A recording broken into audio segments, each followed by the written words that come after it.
Welcome to Wellness Spring. Today I'm with two incredible souls, Jasmuheen and Pollack, who are doing amazing things to help our planet and humanity. And I have actually interviewed them separately and had the inkling to interview them together, as Jasmuheen is a breatharian, an ambassador for the Embassy of Peace, who has traveled globally since 1994 and achieved many positive things in the world with her work with tribal communities and presenting her work again at the UN in Vienna in 2013. She's the author of 42 books, which have been translated in 19 languages. And Gerald Pollack is a water scientist and professor of bioengineering, and he is recognized as an international leader in science and engineering. He's the founding editor-in-chief of the journal Water and executive director of the Institute of Venture Science. He's also an author of 18 books, and his last one was is called The Fourth Phase of Water. And when I read it, and after our chat, it was like, I just loved the experiments you were doing, Jerry, with the plant and the sun and the photosynthesis and talking about the energy. And then you talked about how this happened the same with humans, with the sun and the energy and the water. And we even mentioned Jazz, and I said that she was breatharian, and you talked about Prad Jan that you knew. And I had a light switch. We were coming to the end of the call because you were also talking about consciousness and the new stuff you're doing. So I thought I'd connect you both together. So voila. And I know for the audience, Jazz and Jerry have never met before, and they had a quick hello together before the call. And Jazz mentioned that she's got two lovely cats with her that she didn't know if she should hide them in another room. And Jerry said, oh no, keep them here for the energy. So maybe Jerry, you'd like to start and ask Jazz a question. Oh, well, I'd like to know how long you've been a breatharian, and are you still doing it? And do you have any idea where your energy comes from? I do. I think we all have these little gifts to give to the world when we hit a level of consciousness where we're just interested in operating in a way that is for the highest good of all sentient life. I think that's a very deep heart commitment. It's not a mental science. It's more a sense that we can be very nourishing presences for all life. I know for me, this life, I came in with such a sensitivity to the consciousness in animals. I remember I must have been about 9 or 10, and I was in love with horses. And one day I went to see a horse that I was pretending was my own, and it wasn't. And this cow came up with the horse, and the horses like cats and all animals, are such transmitters of love. But this cow came up, and it just came so close, and its eyes were just radiating the greatest peace, the greatest awareness. And I made the decision in myself that I just wouldn't be involved in the eating of cows anymore. And I really moved very clearly into a vegetarian reality just out of love and awareness of the consciousness of sentient life, since we are talking a lot about consciousness today. And one thing led to another. You make these commitments between you and the unified field of infinite potential. And when you make a commitment between you and this infinite potential field that science would call the unified field, then things start to move when it's a hard commitment. And so I just slowly over time just started to experiment more with my diet until I found I was living on very few calories a day and feeling better and better and better for it. Because I'm a great believer in experiential research. I could, like many, study all the books, like read the Upanishads, read the Bible, read all the holy texts, but it doesn't mean much until I go into a deep experience of what the wisdom that these ones carry, which I asked for quite early in my life. And there's other issues too, because could this be connected to a gift that you were born to deliver to a world? To be part of a pattern of energy of change, because you imagine if this is a reality that we can relax back into a different energy. My interest, the 99.999% vibrational space in an atom, what is it? So I've been meditating on that. I've been meditating about 50 years, and for the last 10 years, really meditating on the vibrational construct of what is vibrating through the atomic structure at its purest level. Now, at its purest level, I found the first vibration was love. Oh. To be able to unhook from the external world and to just go into this heart of show me the truth of who I really am beyond the human construct, which is really just a mind game, a hologram that we play in. Show me, let me feel the truth of all the religions. Let me feel the truth of all the holy messengers. What were they talking about? Let me feel what's going on there. So when I was 16, my first experience in meditation was this love. So much love just rising within me and vibrating through me, and light. Just a whole explosion of my being into light. And I realized for those seconds, didn't last that long, but I realized that what I am then and now, wasn't a 16-year-old girl. I was a being of the greatest light and the greatest love, and I realized I had no hunger. All my hunger disappeared, and so my heart commitment was like, I want more, show me more, show me more. Because the baseline frequency of what vibrates through the atoms, through dark matter, through the unified field, first is love, infinite love that takes away all human hunger. That's what feeds me. And then from that love is the light and the key codes of creation and the sacred geometric patterning and the mathematics for creation to exist. So my interest has always been, okay, 93, body converted, didn't need physical food anymore after 20 years of meditation. And it's like, how does this happen?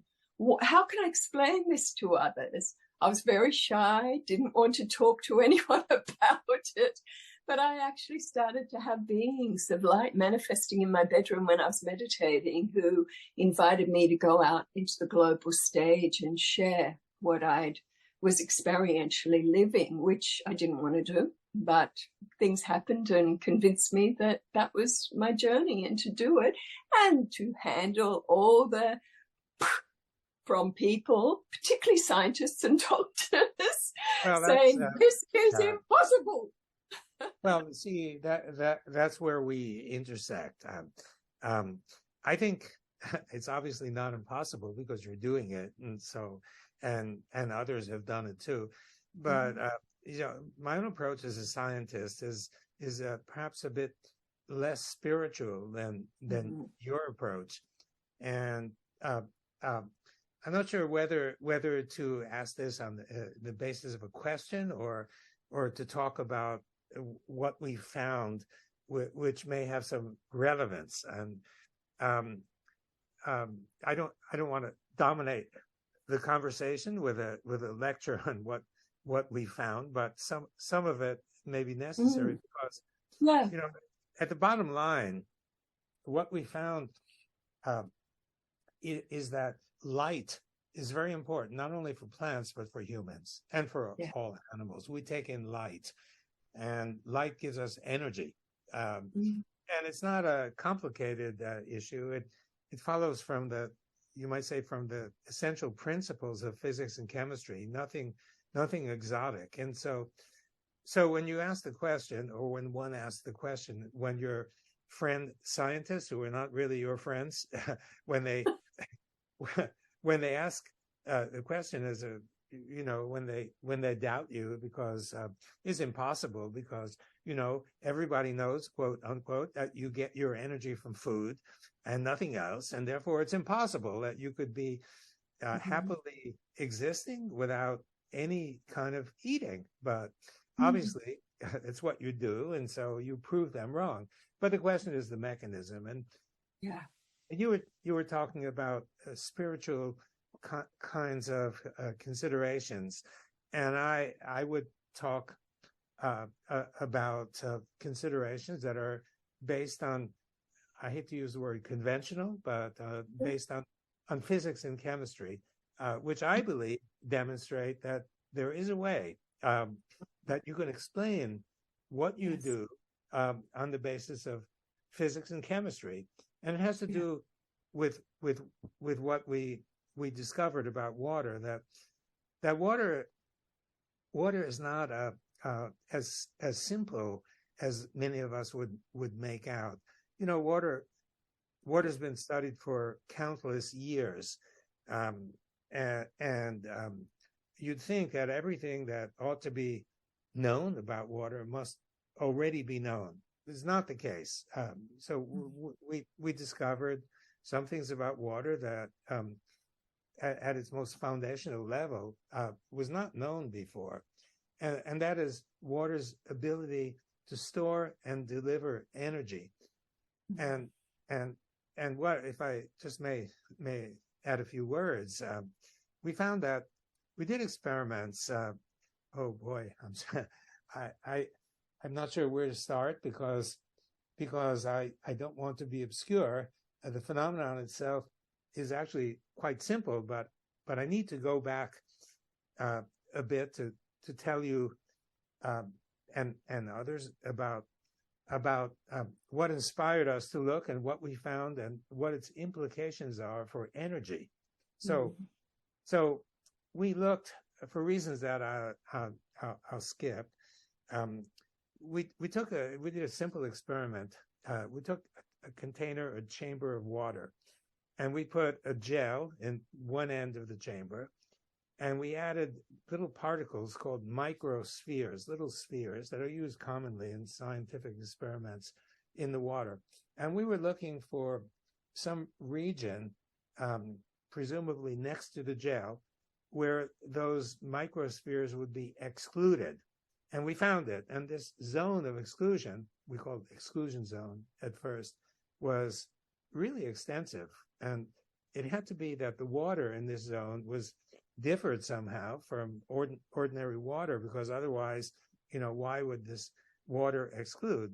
And one of your colleagues in Australia, near where you live, suggested to me, a guy named John Watterson, who used to be in the physical chemistry business and studying water. He said, why don't you call it exclusion zone? Because it excludes. So we called it exclusion zone.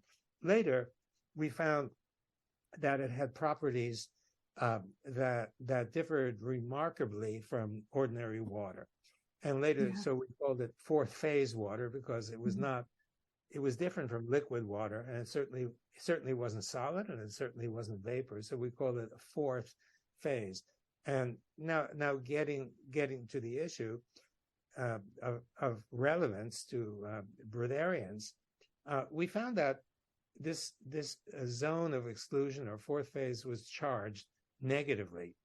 And if you start with ordinary water, which is neutral, you can't convert that water to something that's negative. There has to be a positive region somewhere else.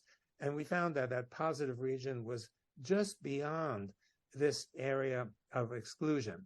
So you have a negative zone next to a positive zone. That's a battery. And battery, you can't get a battery from nothing. It's like having your cell phone and thinking that your cell phone could be used without plugging it in the night before. You know, you lose energy. It has to be charged or recharged. And it's the same thing with this battery that I'm talking about, this molecular battery. And the critical point is that we found that it was light that powered this battery, especially infrared light, which we can't see. It's all around us, you know, in huge amounts. So now if you apply this to the human body, so we know that this fourth phase water fills your cells. If your cells don't have enough of this water, then your cells are not performing in the way that they should ordinarily perform. But you need the energy. You need the energy from light or infrared light to build or rebuild this water. And so what I'm getting to is that there is this source of energy which everybody has.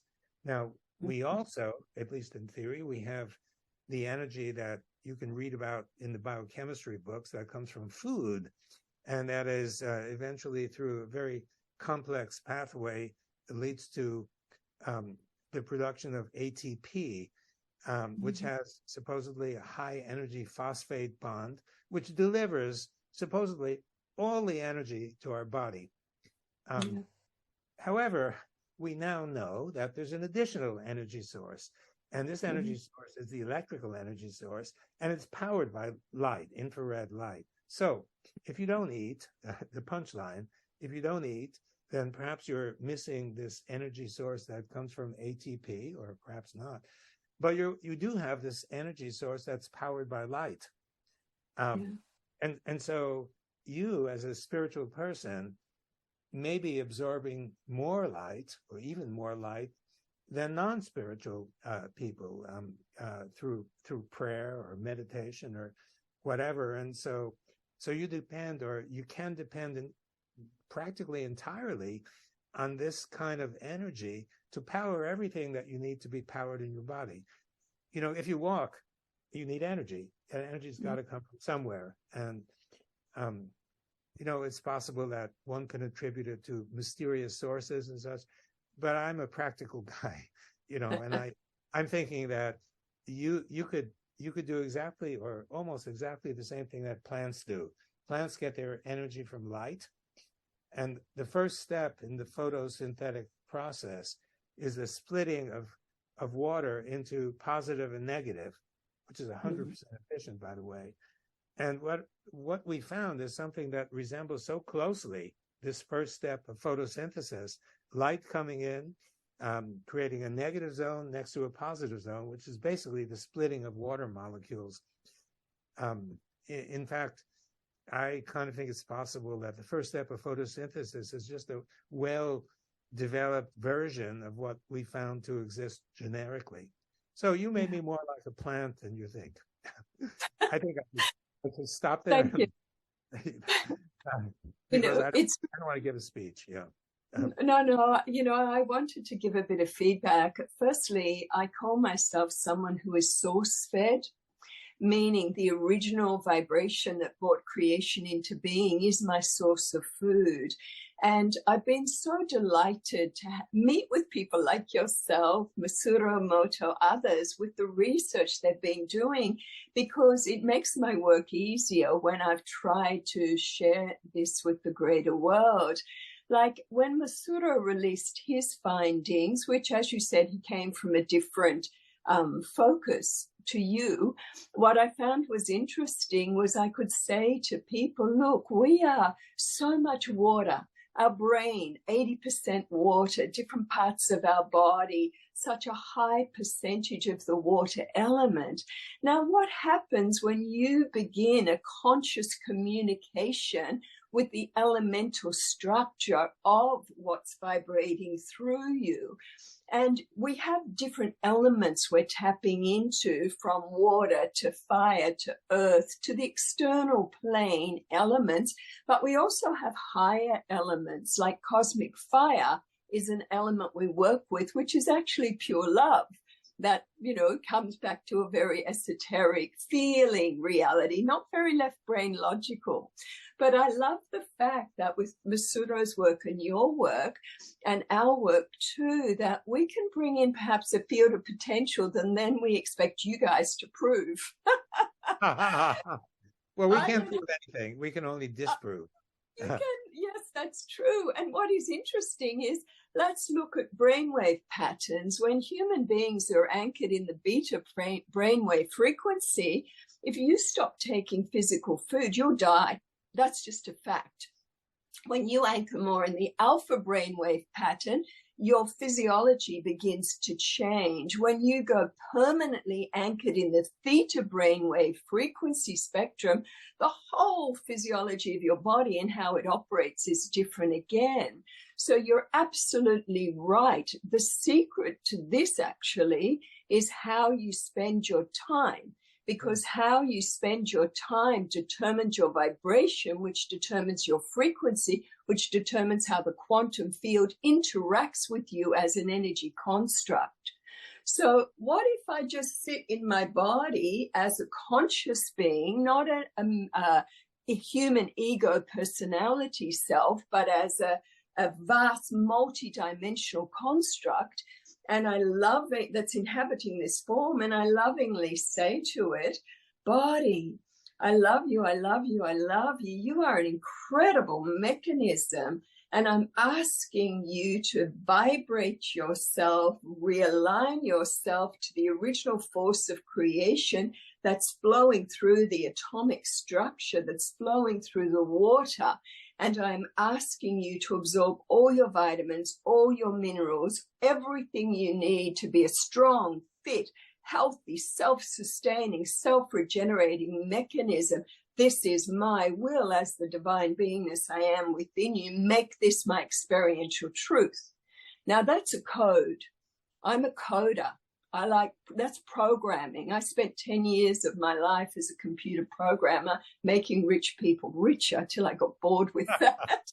But now I've understood the consciousness of the energy construct we inhabit and how it will act in a certain way depending if the master's in.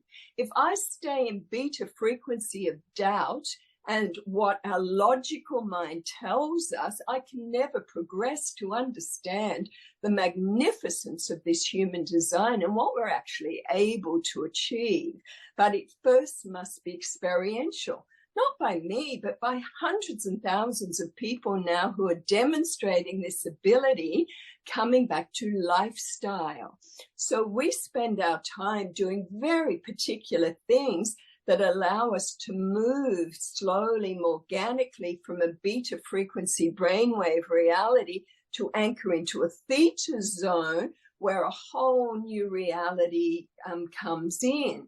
We've seen the solar gazers who are bringing energy like photosynthesis direct into the brain through the solar feeding, solar gazing network. Their problem was, what if there's no sun?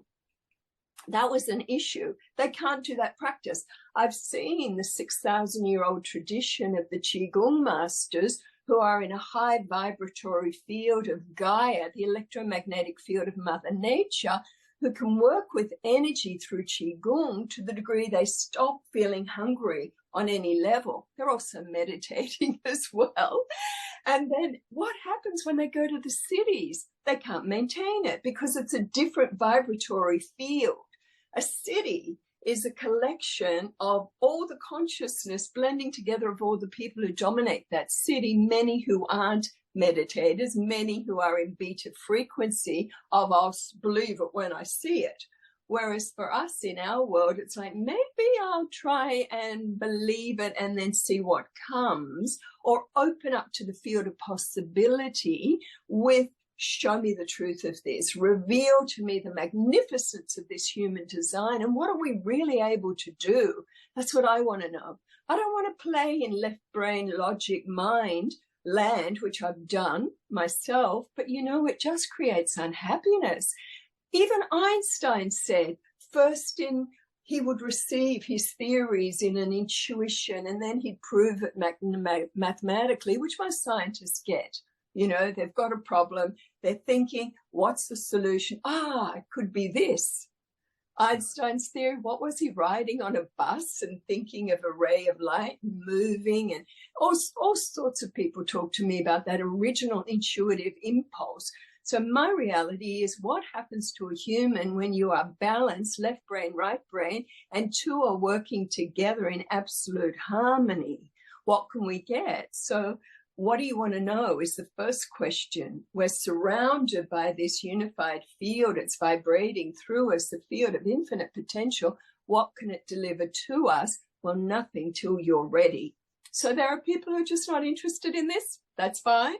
But for those of you, my interest is I would love to see a race that is free of all hunger. No more physical hunger, no more emotional hunger, no more mental hunger, no more spiritual hunger.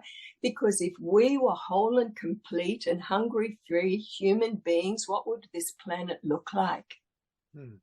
This is a all good disease, all disease, all poverty, all chaos, all injustice comes from mental and emotional hungers.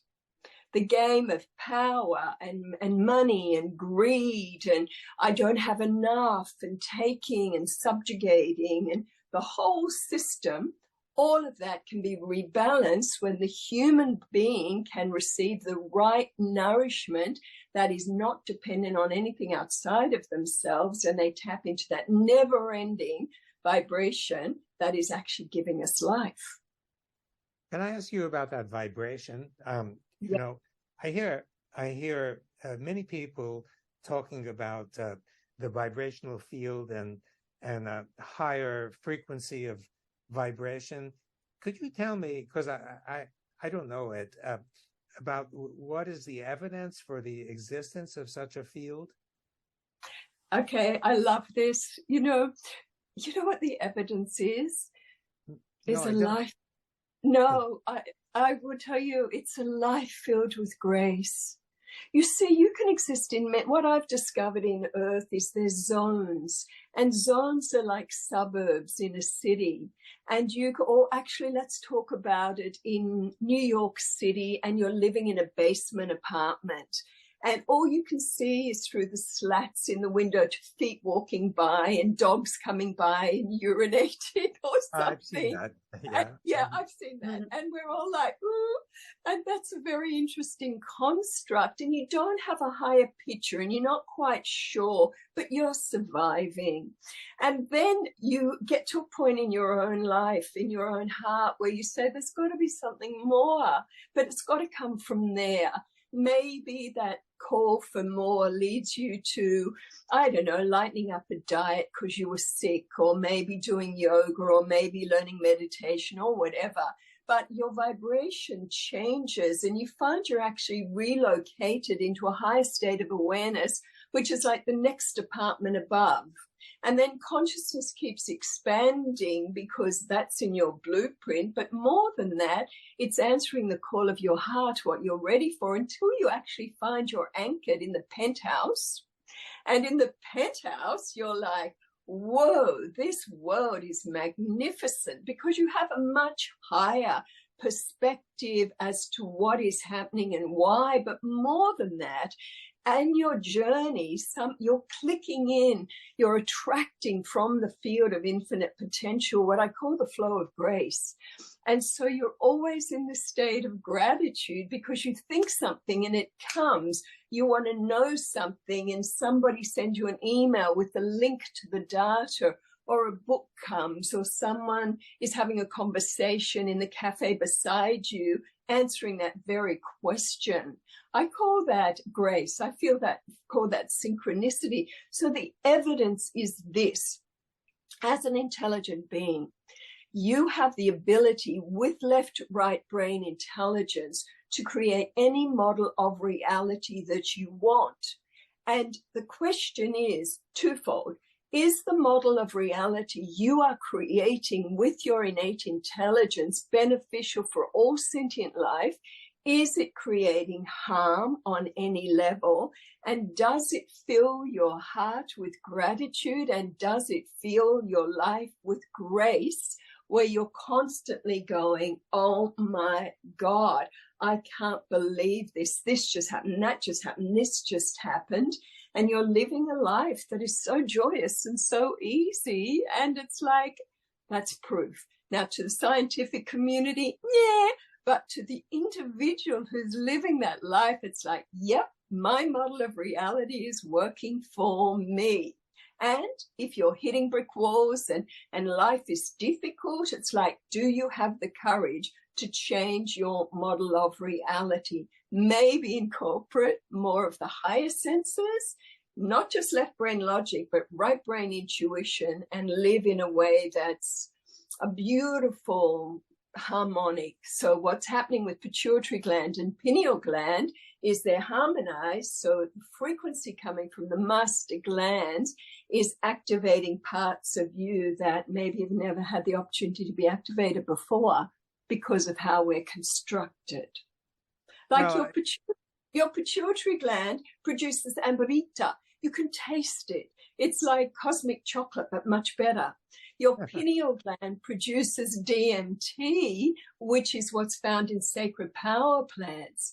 Like, see, my research, we take people for 20 years and we've been putting them for 9 days and 9 nights, used to be 11, in absolute darkness, 24 hours a day for that period of time, not one skerrick of light, no physical food. We live a particular lifestyle. We change how they're vibrating.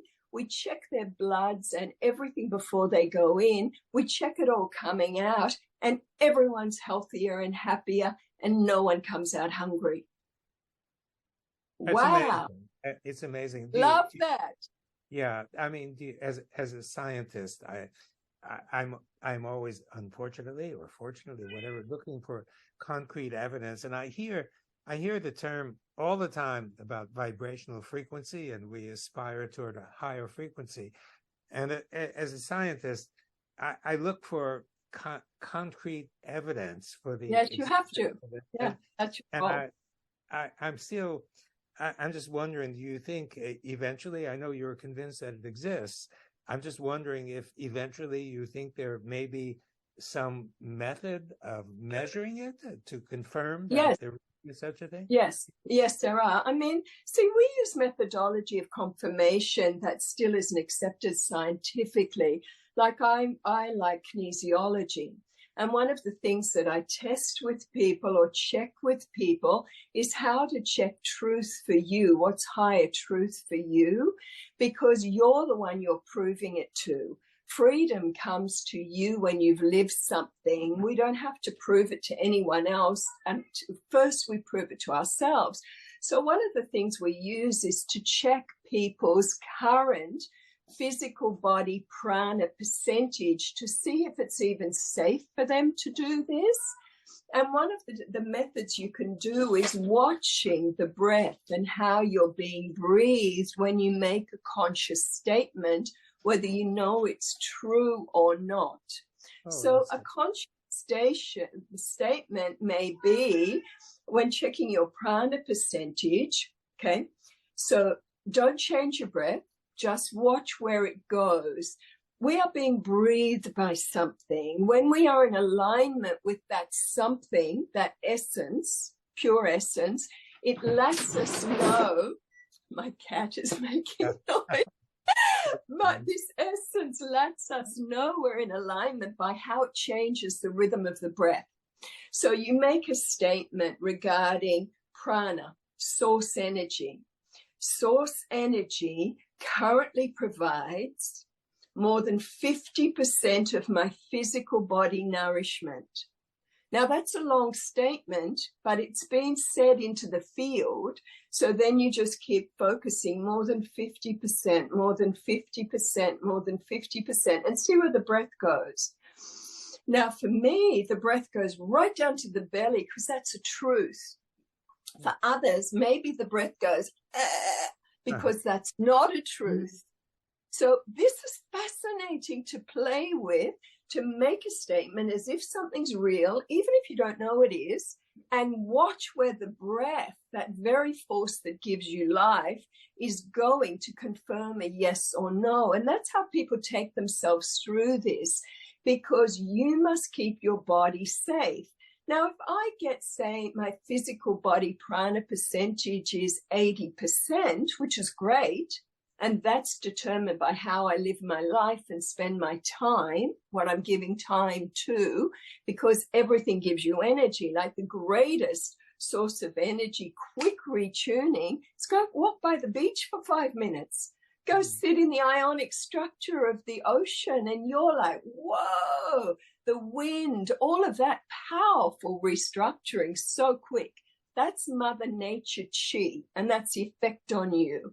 What about when you sit in meditation under a cosmic sky and you're starting to connect with the cosmic chi that's coming in? What about what you release in your body when you make love with someone and it's so delicious and you're so at one in that union? That's chi, that's love chi as well. So there's many types of chi. But if I check, and my pranic percentage physically is 80%, is it safe for me to stop taking physical food? No way, because I'll go into 20% fasting mode. And over a long time, that will create damage. So we make sure people do not unhook from taking physical food till their physical body prana percentage is registering at 100%.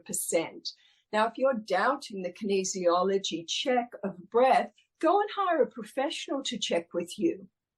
And you know, like I used to do this with my children who were sugar interested. And I'd go, let me show you something, daughters. Put sugar on your tongue. No, before that, I'd say, hold your arm up. And I'd push, push, push. And they'd be like, I'm strong. And I went, okay, now think sugar, sugar, sugar, sugar. And as soon as they thought sugar, no strength. No strength. Put sugar on the tongue, no strength. And they'd go, but.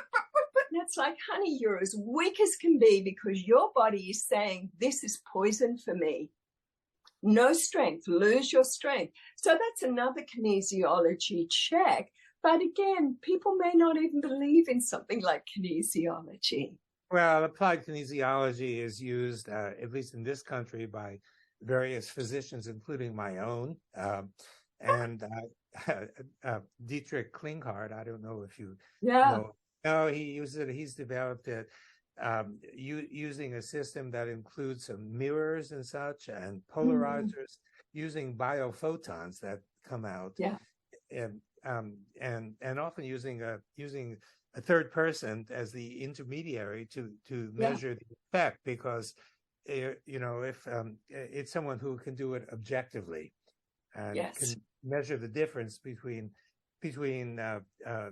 one condition and another condition. So I'm quite familiar with what you're talking about, and I wondered what you think of the idea of subtle energy and information transmission. Like, we're chatting with one another, and not just the verbal information that's coming forth, but also, especially if you were in the same room with me.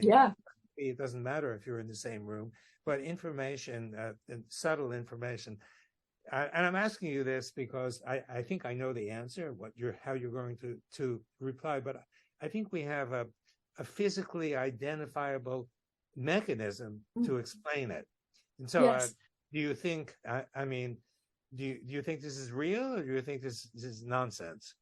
Oh, gosh, no. Look, my area, like I am an interdimensional energy field scientist, okay? I study the higher light science because when my body converted to living on prana and I was pushed literally onto the global stage, for whatever reasons that happened there, I had to answer the skeptics. I had audiences filled with scientists and doctors and parents of anorexic girls and believers and non-believers and curious, and many people who went, this feels right for me. I've always known this is possible. How are you doing it?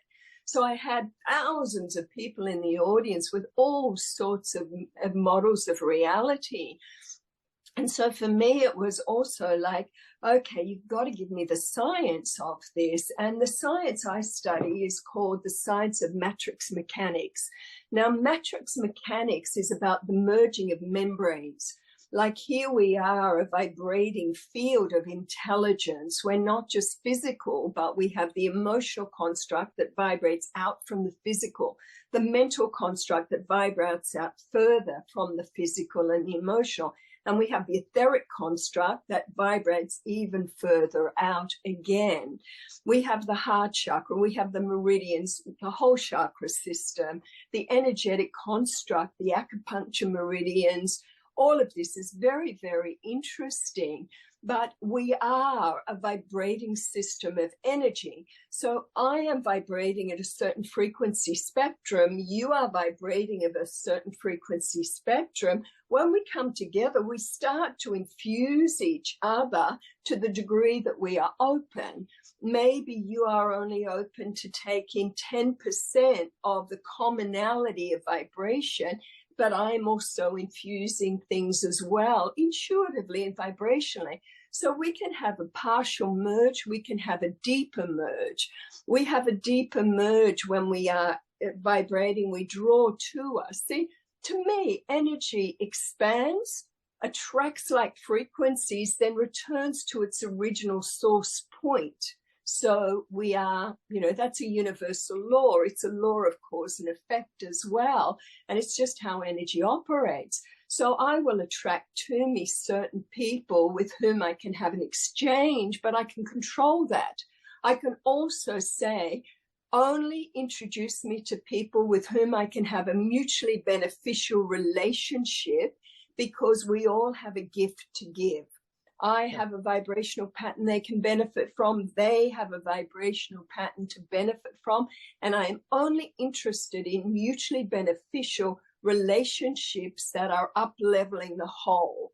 Now, with that clarity, that screens out a lot of people who aren't ready. Like, for example, when we were originally presenting this, 3,000 people would come, and they were so disruptive to the field because they were skeptics. They started yelling out. They were interrupting. You're a killer. You're responsible for anorexia. You're supporting this. Horrid stuff. And I just said to the field, get rid of them all. Get rid of them. Only bring to me those who are sincere and ready and open for what we have to share. Bring me the pure-hearted, sincere ones. Well, our audience dropped from 3,000 to 300. Now, my organizers didn't like that because of the money game, but I didn't care. I just want to connect with people with whom I can have a mutually beneficial relationship. Bring me that, because I'm not a human trying to understand who I am. I'm a vast multi-dimensional construct with an essence that can dominate my life as a king or queen, where the quantum field responds to me, because the quantum field is designed to treat you as a creator being. And it virtually just flows around you saying, what do you want, master? What do you want, master? What do you want, master? And if you don't know, the quantum field will scan you and bring to you the dominant frequency. Now, your dominant frequency may be you've just broken up from a relationship and you've got so much sorrow in your heart with all men are, whatever, or all women are, and you get more of that, and you get more of that, and you get more of that, until you say, hey, this is a brand new moment here, and I claim my co-creative power, and I am now asking, as a vibrational construct, to operate in this way. So many times you bring people with you, and your merge is like, you deep. you're going so, and it's all telepathic. It's all on a clear, because we have higher senses, not just smell and, or, you know, touch. We have the sense of intuition, and we have the sense of knowing. And the sense of knowing is that we know it is what we know, even though we don't quite know what it is that we know, but we know that we know it. I love that sense. You know, so we are, of course, we're merging all the time. And even in the world, can we disidentify with and unhook from and move out of the duality hologram? Because everything's holographic anyway. My field of study is the holographic nature of creation. And you play with that by experimenting within that. So I've learned I don't have to live in New York basement apartment. I can vibrate and hold the penthouse view. And when you hold the penthouse view, how you interrelate with all life is very different, because you can see people's patterns of energy, and all you can feel for humanity is love. Well, that's beautiful. Love. That's extremely beautiful, but not the but. Fun. No but. And getting back to my original, my latest question to you about whether there exists a kind of molecular mechanism that would be understood by, shall we say, more conventionally oriented scientists that could explain some of this, because in order to, not only to interest the scientific community, but to communicate with so much of the rest of the world. If some of these ideas were based on experimentally confirmed reality, then it's more tangible to so many of the people out there who may not be in line with your spiritually oriented kind of explanation. So that's making a few apologies for people like myself who. No, look, I'd like to just tell you a story about a biochemist called Michael Werner, and German he was, and he got given my book, and he thought it was a lot of new age claptrap. This was one of my. But he decided to do himself what you've done. Didn't like it at all, but he was fascinated because he'd had cancer. And because of whatever, he was at that time and stage in his life where he thought, I might do what she's talking about. And in those days, we had a very particular process to take people through with a long-term 10% success rate. To me, it wasn't good enough. And we also had one or two people who died, actually. Uncool. They just did it for the wrong reasons, all sorts of things. Their bodies weren't ready. Anyway, Dr. Michael Werner, he decided to do this and write his book about it called Life from Light. And he was fascinated because he successfully was fed by these source energies for many, many, many, many years. And his job was to go to hospital.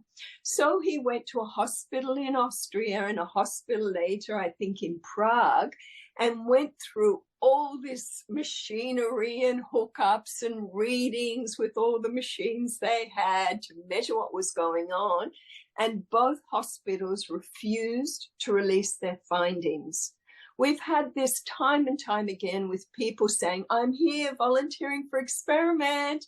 And then once all the data was wrapped up, they refused to release the findings. Right. Like, you think about this, if this is actually true, and I knew this going in when I stepped onto the global stage, because the light beings I work with said that I would challenge many industries. If this is true, we are challenging the billion-dollar food industry. If this is true, we are challenging the billion-dollar pharmaceutical industry, because we don't really get sick anymore. If this is true, we are challenging the billion-dollar medical industry. Well, that's a lot of challenging. Is our world really ready for this? Nah. But I say unto you that all our doctors and all our scientists will hit a point in their own consciousness where they will go beyond conventional methodology and say, prove it to me, prove it to me. And that's what I'll say to you. If this is true in your field of research, ask to be hooked up to the methodology in the field that can prove to you beyond a shadow of a doubt that this is a reality. What is a reality? I'm sorry. That being able to be source-fed is a reality. Oh, okay. Yeah. Well, I mean, and that's a personal journey. Besides Michael Werner, I read his book as well. I was impressed. Good. Yeah, there are many. The film by the Austrian filmmaker. In the beginning, there was light, Peter. That's right, and he's interviewed. I can't remember whether you were one of the people interviewed. Yeah. Okay, but something like more than a dozen people interviewed. It's really hard to not take that seriously. And see, now we have 220,000 people with this gift of freedom. Is that right? We have another 550,000 in slow organic training. The majority of people who've been around as long as I am have retired and went, I don't want to deal with the biofeedback from the fields. They've done their bit. For me, I'm in a different phase again, because once you've proven it to yourself, and that's the proof, that comes back to what you're asking, this must be experiential truth. It's not intellectual proving, it's experiential, and we know this. So as more and more people have the gift, what I find is in the old days, people would hear about it and go, not possible. Now people hear about it and meet people doing this who maybe eat once a month or once a year or once a week or whatever, because you have to structure it in a way that is emotionally and socially good for you. Yeah. Okay. And so when people meet people like this, they go, oh, I've heard about you. What a difference. What a difference to, no, that's not possible. To, yeah, I've heard about people like you. So I know that in time, I would love to find this as just another option. But my ideal is somebody who's not emotionally hungry, because people who aren't emotionally hungry don't take from others. They're self-complete. People who are not mentally hungry, they don't, again, abuse others. All the abuse we see in the world of the natural resources, all the abuse we see towards each other, towards children, towards women, towards everything, all that disappears the more people become self-complete, self-sustaining mechanisms. Well, it's amazing. I hadn't That's really what I've noticed. That aspect. Oh, okay. That's what I've noticed. So I wanted to get back to the information transmission, because I think not only is there conventionally, I hate to use the word conventional because I myself am anything but conventional, but I use the word anyway, that can be understood. And I think this communication is very important and also real. So I organize each year the annual conference on the chemistry and the physics, chemistry, and biology of water. It's in its 16th year. And I invite people who have something to say about that subject, something scientific or scientific as defined by more or less conventional standards. And one of the people who came to our conference each year was Luc Montagnier, and you may know about him. He won the Nobel Prize for discovering HIV, and then he became interested in water, and he became interested in the idea that water may contain information. And he did an amazing experiment that many people doubt, but is now confirmed by 3 independent laboratories. And let me just tell you about it, because it has something to say about some of the topics that you've been talking about. So he put DNA, a short strand of DNA, in water or in an aqueous buffer, and a sealed container. So nothing could get out, nothing could get in, nothing could get out. And next to it, he put another sealed container containing only water. And his hypothesis was that the sequence information along the DNA was somehow being transmitted, somehow, but not by conventional means, to the water that's here. And in order to prove it, so the two are sitting next to each other for perhaps one day. And then he threw this one away, and he takes the water that he said had been informed by some kind of information, but he doesn't know what kind of information. And it probably relates to some of the things that you've been talking about. He takes it and he uses the standard PCR method that is used so commonly for COVID right now. And it's used to amplify the number of DNA molecules.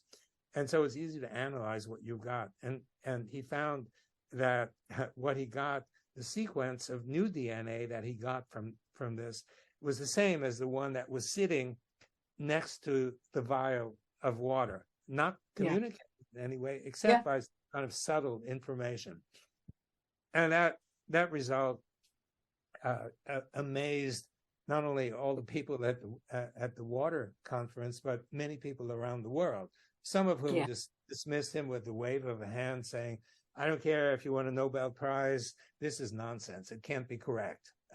Similar to the kinds of reactions that you were talking about early on. You know, scientists... See, one of the things that I've found out, because I do believe we get given the hookup to the right people at the right time, and that I accept I'm out there. I accept that people think I'm crazy. I don't have letters behind my name.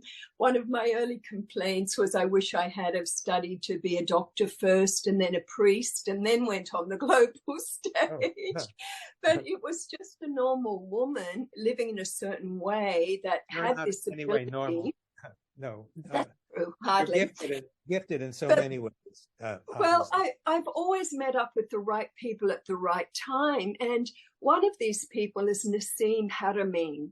Now, I don't know if you know him, but one of the things he's proven is that the mathematical construct of an atom, that an atom operates as a black hole, and that's been proven. And I said to their team, I would love Nassim to prove that an atom operates as a white hole as well, depending on whether you're receiving or transmitting energy. That's interesting.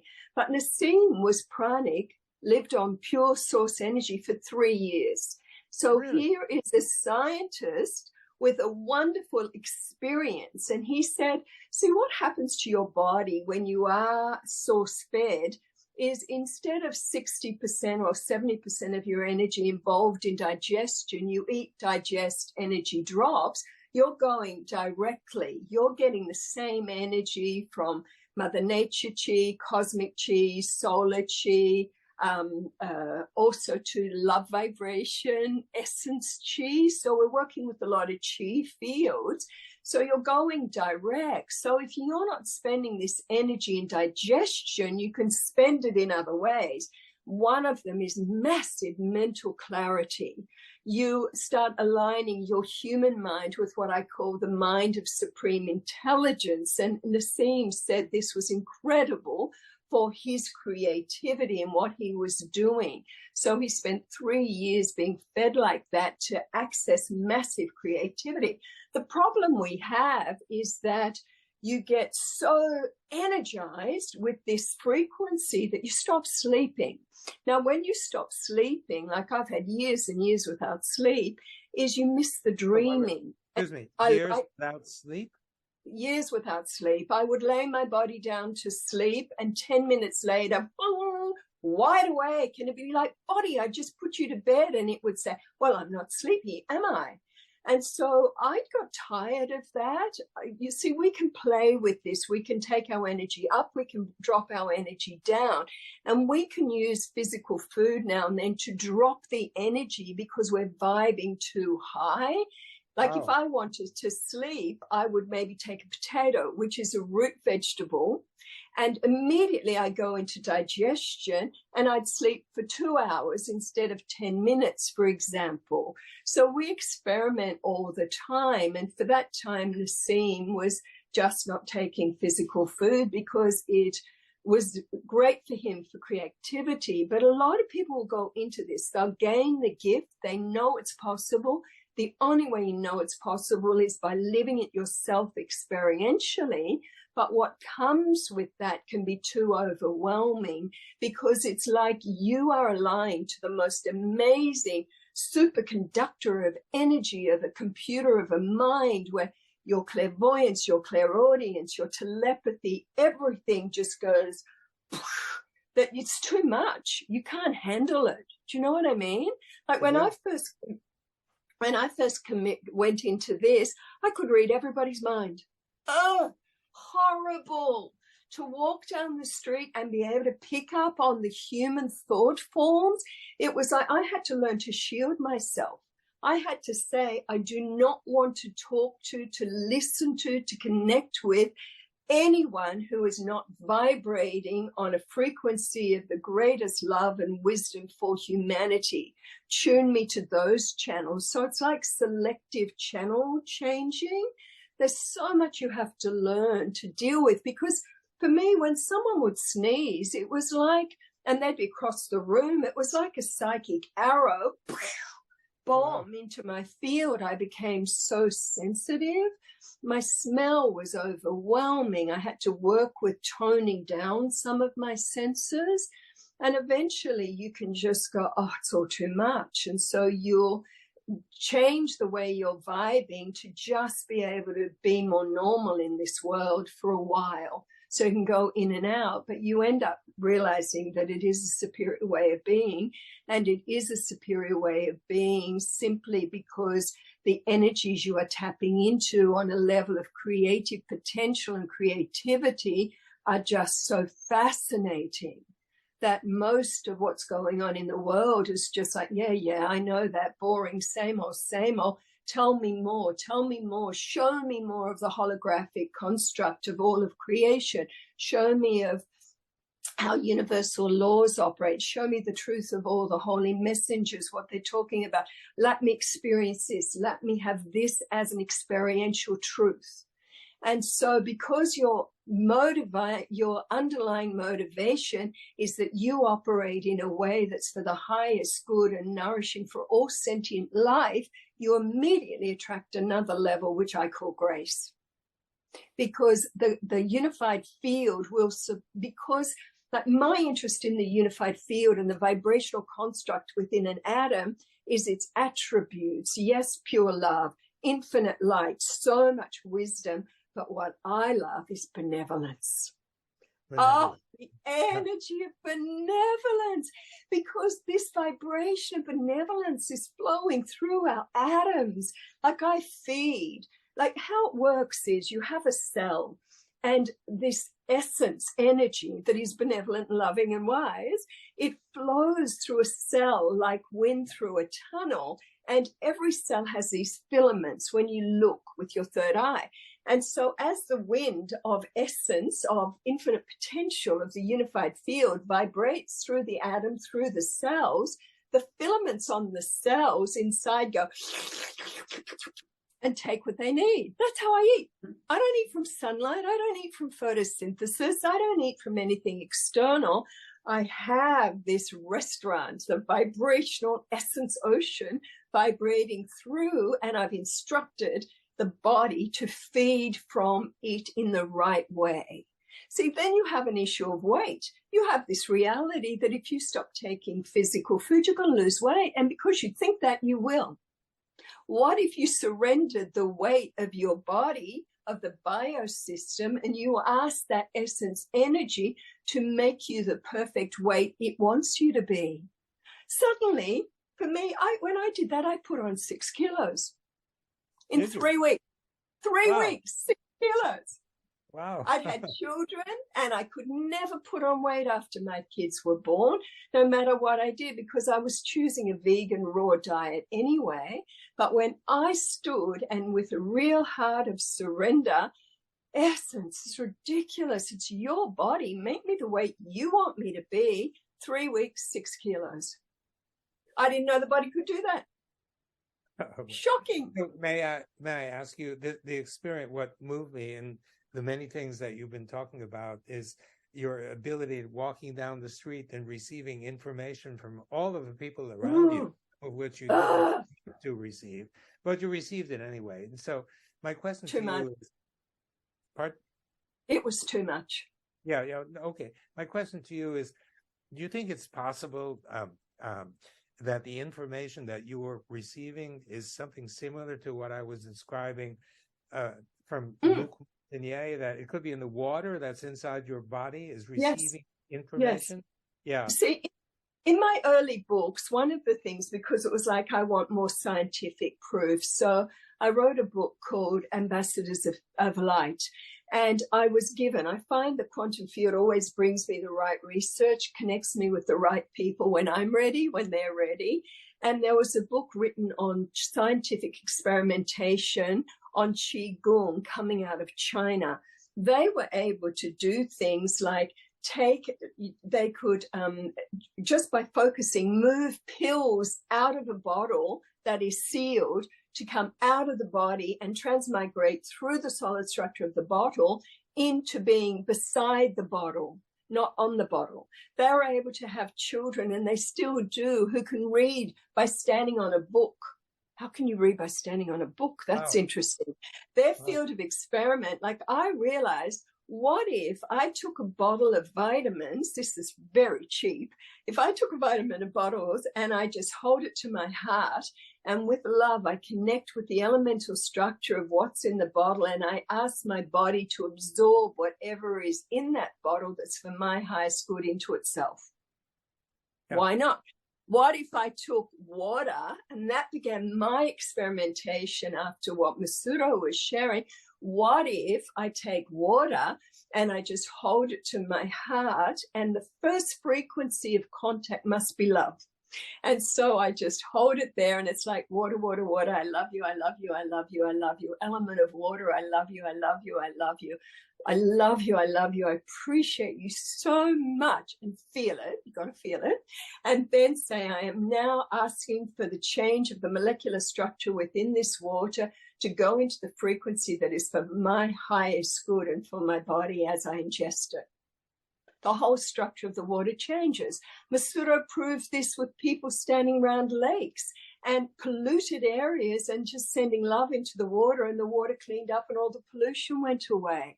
Guess what? That's free. I don't have to pay for vitamins or minerals anymore, because I can simply say to my body, as this vibratory field is flowing through me as essence ocean, then I want you to absorb whatever you need into yourself to become a self-sustaining, self-regenerating vehicle. Take all my vitamins, all my protein, all my nourishment, because science will say a human body has to take external vitamin C or you get scurvy. We don't. Why not? Because the very baseline of, because I call essence baseline of creation. Now, if that baseline of creation can bring universes into being, why can't it give us breakfast, lunch, and dinner if it's vibrating through us? Yeah, sure. Well, see what I mean? Logic. So you got to work with left brain, intellect, and also with intuitive sense of what could be. So my first code for people is to go into your heart and say, I want to experience the magnificence of this human design. Reveal to me in the right way exactly what I'm capable of. And see what happens. Then fields start to change. The idea of the information that we've been talking about stored in water actually is based on a simple notion of the structure of water. And an example is in computers. Computer memories are actually very simple. They mostly, for example, the thumb drive that I have, I stick into my computer slot. It consists of an array of transistors, a two-dimensional array, and each one of the many transistors in the array, regularly arranged in the array, each one has two states, and we call them 0, 1. You know that because of your experience. Yeah. Well, easy water, or fourth phase water that we discovered, has essentially the same characteristics. The oxygens and hydrogens that were once in liquid water are arrayed in a very regular array, just like in the computer memory. And it turns out that the oxygens have not only two states, but they actually have 5 oxidation states. -2 is the usual one that we learn in chemistry class, but it also has -1, 0, +1, +2. So the two characteristics, the two essential characteristics of a computer memory are present in the EZ 4th phase water that we discovered. So it has the capacity, in more or less conventional terms, of storing information. And we actually computed, because we're dealing with the atomic scale rather than a transistor scale. That's the point. Yeah. Yes. Sorry? That's the point. Go quantum. Go beyond the quantum. I know, the atomic, back to quantum, back to the unified field. Well, I'm not sure I'm there with you, because I can never understand quantum mechanics. So quantum mechanics, I have trouble. Mother Nature, we think Mother Nature works on simple principles, and quantum mechanics is actually abstract mathematics, and somehow trying to relate the principle of simplicity that Mother Nature operates with quantum mechanics, which is abstract mathematics. I always have been led to wonder, how is this possible? I mean, does Mother Nature give up on the principle of simplicity and relegate her astounding energy and wisdom into abstract mathematics? That part of. I don't know if it's around. I don't know if it's abstract mathematics, because you look at the sacred geometric patterning of all the constructs of Mother Nature. When you go there, you look at more complexity, and then you look at the vibrational tonality of a sacred geometric pattern again. But I love string theory, but string theory is proven scientifically, supposedly, the existence of 11 dimensions. Well, there's a lot more. There's a lot more subtlety and subtlety. So it just depends, I think, on your field of research and your pattern of energy. And I'm loving that you are so focused on the water, and then take it to the fact of the fluid of our own bodies. Well, I'm focused on the water, but I'm interested in all of the phenomena that you discuss. And my goal is to try to relate some of these phenomena. Yeah, I know. It's hard for you guys, because I'm so hard. And then you've got to prove it somehow. Well, as I said, I think, it's impossible to prove anything. You can only disprove it if you find some evidence that doesn't agree. Yeah. You can prove it, because there's always the possibility that someone will come around with evidence that doesn't fit. And then society moves along and we evolve. We used to think that the sun ran around the earth, and now it's like, no. But Copernicus had a bit of a hard time. So there's virtually every scientist whose opinions deviated from the mainstream. I know. Do you know about Semmelweis? No. Well, he was a Hungarian doctor who got to work in the most prominent hospital of all in Vienna. This was 150 years ago, and the women who were coming in to deliver, they went through a triage, and the ones who went to the midwives did very well, and the ones who went to the doctors, more often than not, came out in coffins. And so this guy, he was appalled by it, and he tried to figure out what's going wrong. So he took account of the doctor's daily regimen. They would come in the morning, and the first thing they would do is examine the corpses of the women who had died. And then immediately after that, they would do internal exams on the women who were about to deliver. And so he thought, maybe they picked up, this was before Pasteur, maybe they picked up something in their hands that they transmitted to this women. And he thought, I think what I'll do is try washing my hands. And his patients did very well. And there's now a medical school in Hungary that's named the Semmelweis Medical School in Budapest. But you'd think that he went to his senior colleagues. You'd think that the colleagues would say, "This is an amazing finding. Yeah. We can protect our patients this way," but they dismissed them because they were challenged. Their authority was challenged, and so they declared him crazy, and they sent him to a mental institution where he died soon after. So this is another example. It's not just Copernicus and Galileo, and Tesla. And Tesla. Tesla. Oh my God, he died alone and broke in a hotel room. His money he earned went back to his designs, wasn't patented properly, and now people love what he's doing. Yes, they love. So in time. Point is, so you learn in this journey, you learn to be very patient. Like, I know that this is beneficial for humankind, but I also know that people will be able to tap more into it and the understanding and the experience of it when they themselves are ready.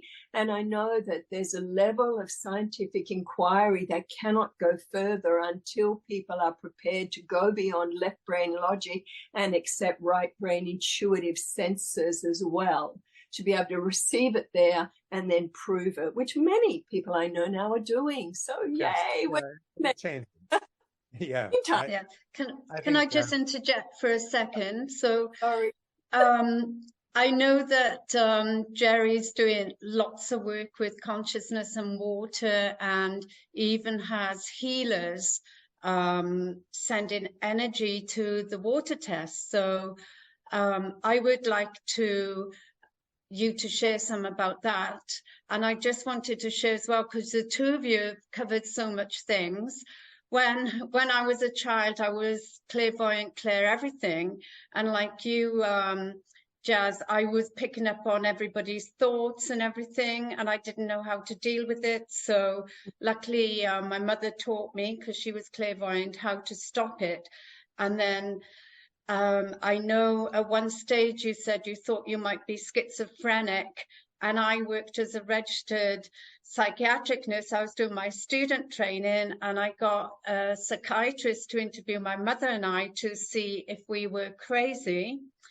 And I used to play in the water as a child, and my mother used to go mad because I'd come home with no shoes and socks, often no underwear, and she'd be like, "Oh no," because I'd be there like 4 or 5 playing in the brook.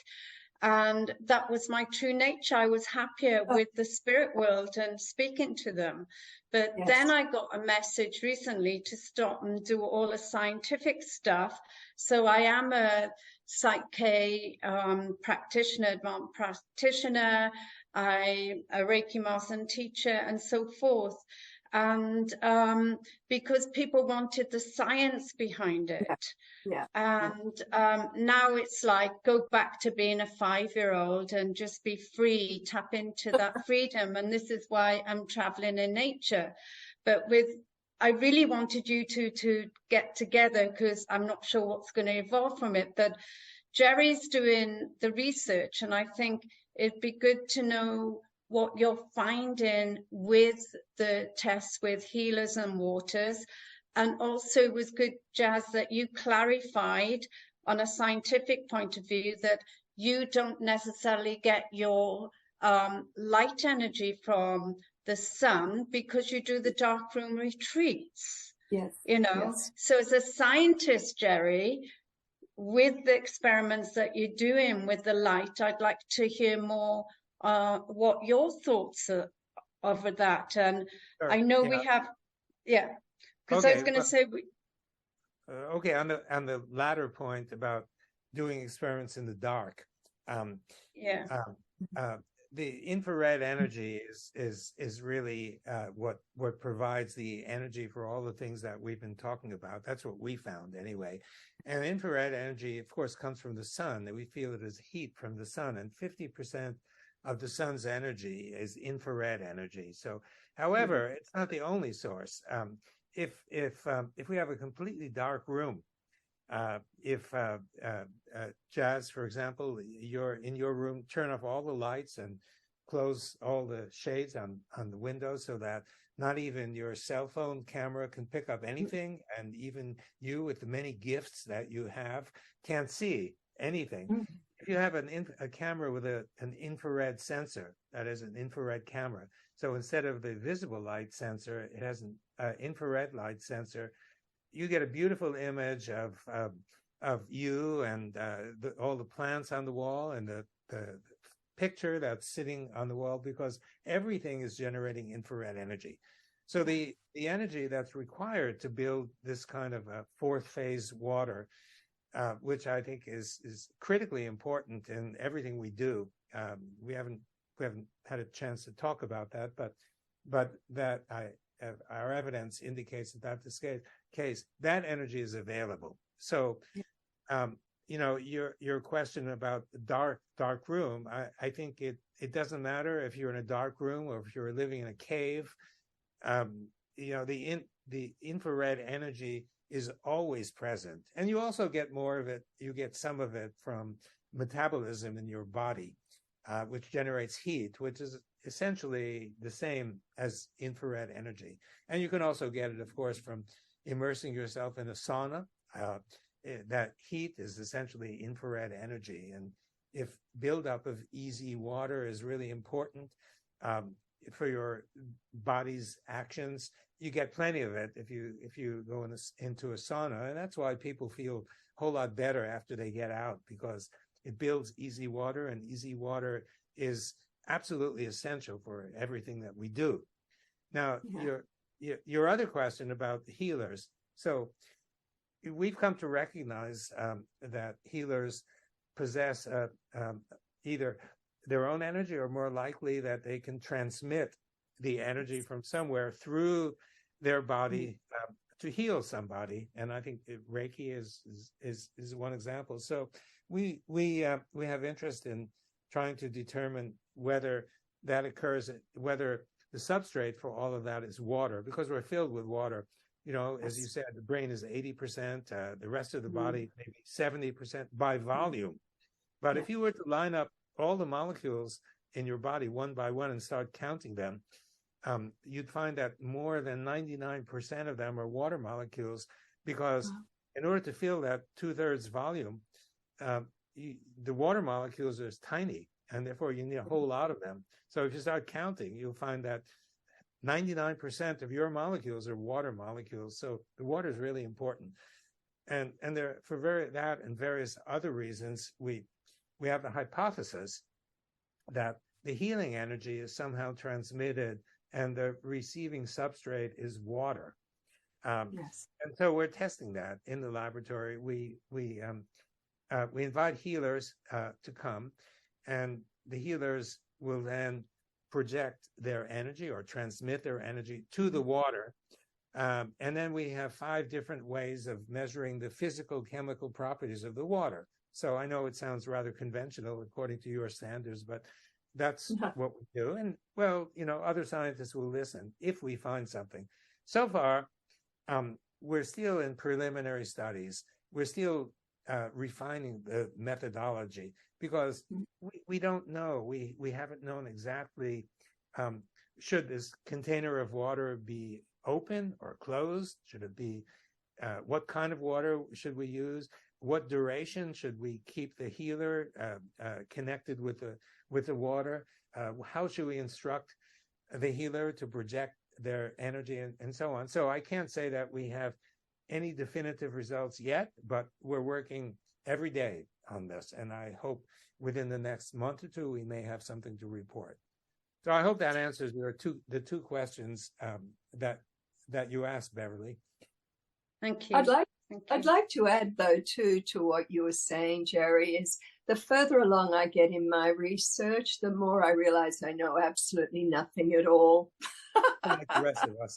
It's such a huge field of research. It's like an onion that, you get a revelation when you can match the field, and then another revelation, and then another. And what is revealed to us in our fields of experiment is very much depending on the uniqueness of every individual. So I might get revelation that other people won't get, and vice versa. But all I can do is say, okay, just allow me to not only just experience it myself, but be able to educate in a way that people can handle. Because I know when I get that punch, I'm not educating properly. You know, it's up to me. I can't expect others, but I can keep refining my educational model. So how can we refine it? How can we change it? But I also know that we all will take a certain field of research, someone else will connect in, and they will present it with other words, other terminology, and it will go farther out. And then their people will present it with other words and other terminology, and it will go further out. So we're all working together as a beautiful team, presenting what is beneficial for humankind. And just your research, to be able to say to people, you are all this water, like 99.99999% space in an atom is not space. There's a lot more in that. It's not space, that a human being is a teaspoon of solidity, a teaspoon, and that's just according to the solid stuff in an atom. That's fascinating. What about DNA, unexpressed potential? We can alter DNA through lifestyle. What about junk DNA? It's not junk DNA, it's unexpressed potential. What about dark matter? It's not emptiness, it's a vibratory signature that is working in a very particular manner that we don't understand yet. That's all. Boy, is there a lot to discover, and how exciting. Well, there's a lot to discover. And, you know, I tend to be a skeptic on what I think the world needs is, in addition to what the kinds of things that you're doing, there's also room for a bottom-up kind of has to be. Yeah, and you need to know the absolute foundation of truth in science, and because if you build on a foundation that is erroneous, you'll get only very complicated constructs that are self-contradictory and very confusing and complicated. But if nature really works simply, then if you start with the right foundation, you can build to something understandable. I'm trying to do that now, to build a foundation, and if you build the right foundation, it should be easy to integrate the kinds of concepts that you're thinking of with foundational concepts, and that's my goal, to do that. And you mentioned atomic structure, and I have a book that's about to come out about atomic structure, and I take an unpopular view that what we've come to believe is the true atomic structure is not true. And I could describe it, but I think we're running out another time. Another time. Yeah. I would like to add, though, just to complete, though, Jerry, with what you're saying, is I like simplicity too. And so my field of study is the baseline energy. What brought creation into being? And the good news is 3 frequencies: love, wisdom, and when love and wisdom unify, you get power. From there, everything else came. Baseline. To the listeners, thank you. And I hope you have picked up lots of knowledge and information. And it's all about experiential and feeling and being ready, being open. And thank you for both of you for the great work that you're doing for humanity and our planet. Thank you for organizing this. Okay. Yes, thank you. Yeah. Wonderful. Bye.